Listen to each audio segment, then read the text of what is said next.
I've been inspired to start this project. I'm trying to do something along the lines of this, but in small scale. When I went to make a central, Vectric had this. This is 8 foot by 4 foot. And it's over black MDF. So we're going to go and make a little mini version. Let's go ahead and jump straight into the Vectric software, get started. So I also wanted to say thank you to Shell for inspiring me to get this job underway as well. Anyway, we're in the Vectric software right now. And I've got the photo already in. I've Googled it, Ozzy Osbourne, picked this one, centered it to my workpiece. So let's just go into file operations on the left. So the outer black line, that's my workpiece. It's 518mm wide, it's 310mm high, it's 12mm thick. We're going to be using the bottom left as the datum point. There's the dot there. So don't go anywhere. In a moment, we're going to head to the workshop and I'm going to show you how to get the white finish over any piece of material to create your v-carve photo.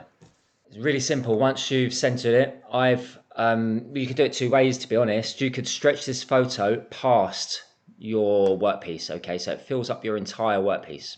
Again, the outer rectangle is my piece of MDF. Or you can drag it in and leave yourself a border. We've got our photo there. It's really simple from this point on. You just make sure it's highlighted. You then go into toolpaths. And there we go. We've got toolpaths on the right. So we're going to click that. I'm going to pin it for the moment so it doesn't go anywhere.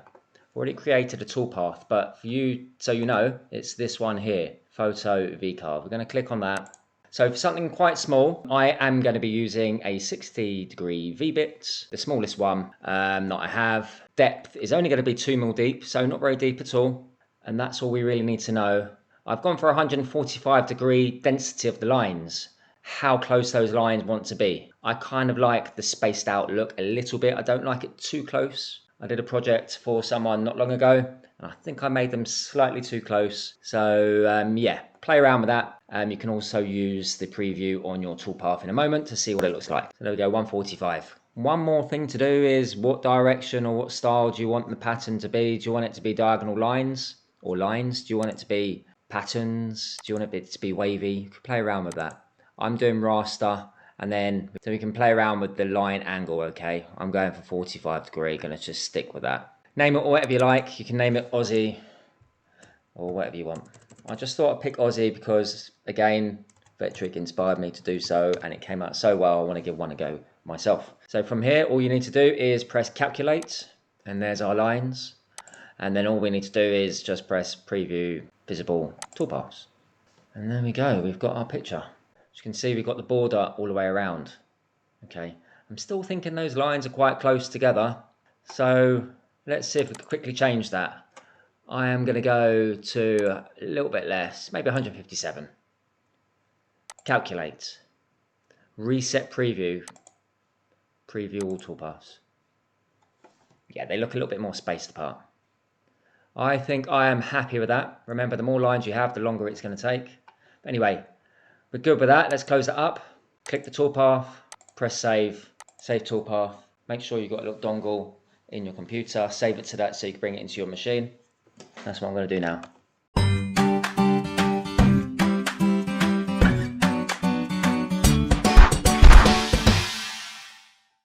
Right, so we're in the workshop now. So let me give you a couple of examples of what I've made so far. This was my first one, and the portrait of my son.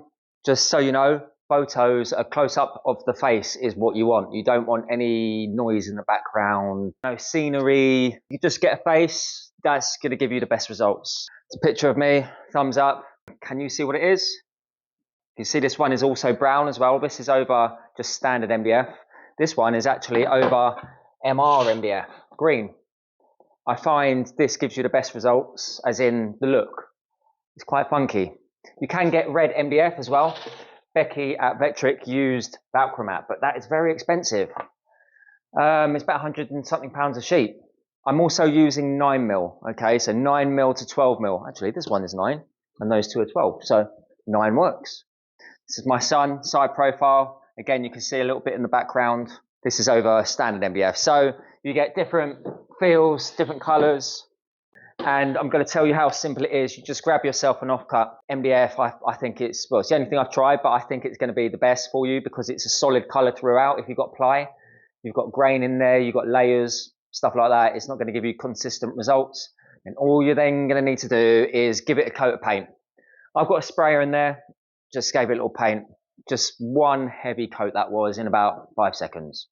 If you've got rollers, brushes, just do that. Use all your waste paint up. Play around with colours. But you want the contrast of dark inside and light outside, so I would suggest white. This is 518 wide by 310. We're going to go for like a landscape picture rather than a portrait picture as seen in the demo a moment ago on the software.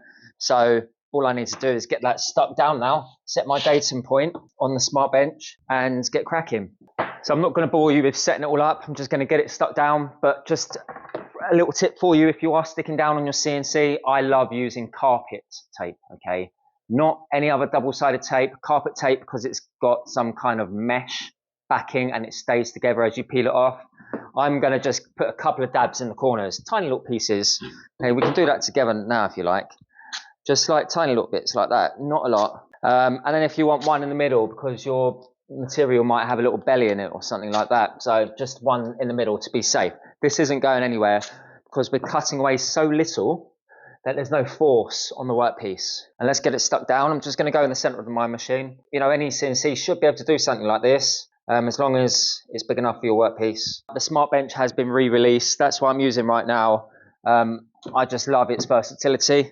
So here are some codes. If you decide to go ahead, it gives you free cutters, £150 worth of free cutters. If you decide to go ahead and buy one yourself. So it's 4 foot by 4 foot right now, but you can have it 8 foot by 4 foot if you wanted to. So this is the cutter that I'm using. It's a 60-degree V-bit. Okay, perfect for the job that we're doing today. This is from Trend, and so is the CNC. We are ready to rock and roll. Let's bring in the file. You've got USB slots on the side. I'm just going to slot that in. There we go, all good to go. File is okay. Press finish. Start the job up by pressing play, just going through all the safety procedures and stuff like that. Put the dust cover back on. Go through all the procedures. Yeah, understand. Let's press go. I'm happy with everything that I've done. And it should start up. The Hoover should get going on its own. It should go ahead and find, well, go to its start position, which is generally in that back corner.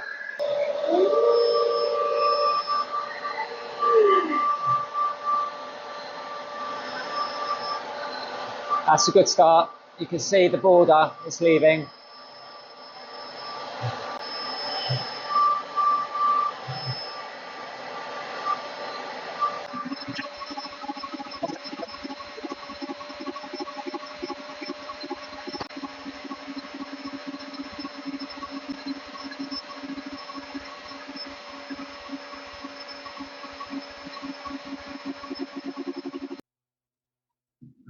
Right, so it's all done. And let's see how this thing looks. I think it took about 20-ish minutes, something like that.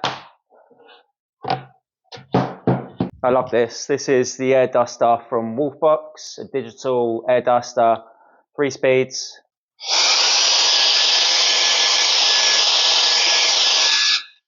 How's that looking, first impression? Let's go and look at it in different aspects over near some light. So here we have it, finished piece on a piece of standard MDF, only painted with a little bit of leftover white paint. Use an offcut, use whatever you have. MDF is the best, I believe. Something dark on the inside with a light layer on the outside. And you get these 3D looking photos. Looking really awesome. So that's what it's like zoomed up. Make your eyes go a little bit funny. Then you zoom it out, and the further you zoom it out, the more realistic and the more 3D it looks. So I hope you've enjoyed the video, guys. Let me know if you like this kind of stuff. Let me know if you've been inspired to make one yourself, or even to buy a CNC. Have a great Friday. Hopefully I'll see you next Friday. Take it easy. Ciao for now.